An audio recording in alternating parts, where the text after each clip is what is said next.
রবিবার মানেই তো আমাদের কাছে ছুটির দিন। গোটা সপ্তাহের রবিবারকেই কেন ধরা হয় ছুটির দিন হিসাবে?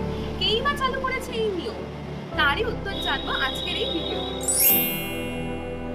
200 বছর ধরে ব্রিটিশ সরকার আমাদের এই ভারতবর্ষে নিজের শাসন চালিয়ে গেছে।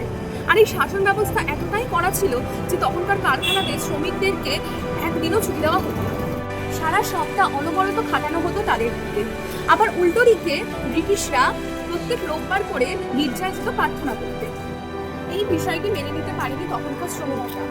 সেই সময়কার শ্রমিক নেতা শ্রী নারায়ণ মেঘাজি লোখান্ডে, যিনি ছিলেন মহারাষ্ট্রের লোক এবং যাকে শ্রমিক আন্দোলনের প্রতিষ্ঠিত করা হয়ে থাকে, তিনি এই বিষয়টির বিরোধিতা করে ব্রিটিশ সরকারের উদ্দেশ্যে বলেছিলেন টানা 6 দিন কাজ করার পর শ্রমিকদের একদিন ছুটি দেওয়া আবশ্যক। তিনি আরও বলেন, রবিবার হলো হিন্দু দেবতা খান্ডবার দিন।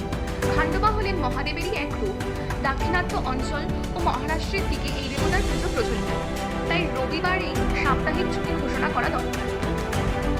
ব্রিটিশ সরকার প্রথমে মানতে রাজি না হলেও দীর্ঘ 7 বছর বিক্ষোভ করার পর ভারতীয় শ্রমিকদের কাছে হার মানতে এবং 1980 সালের 10ই জুন রবিবারকে সাপ্তাহিক ছুটি হিসাবে ঘোষণা করা হয়ে থাকে। পরবর্তীকালে কাজের মাঝে আন্দোলনের সময় এবং প্রতি মাসে 15 তারিখের বেতনও সম্ভব হয়েছিল এই মেঘাজি লোখান্ডের আন্দোলনের ফলে। ভারত ব্রিটিশ শাসনমুক্ত হয়ে গেলেও রয়ে গেছে এই পুরনো রীতি। তাই আজও রবিবারকে সাপ্তাহিক ছুটি হিসাবে ধরা হয়ে থাকে বেশিরভাগ কর্মক্ষেত্রে।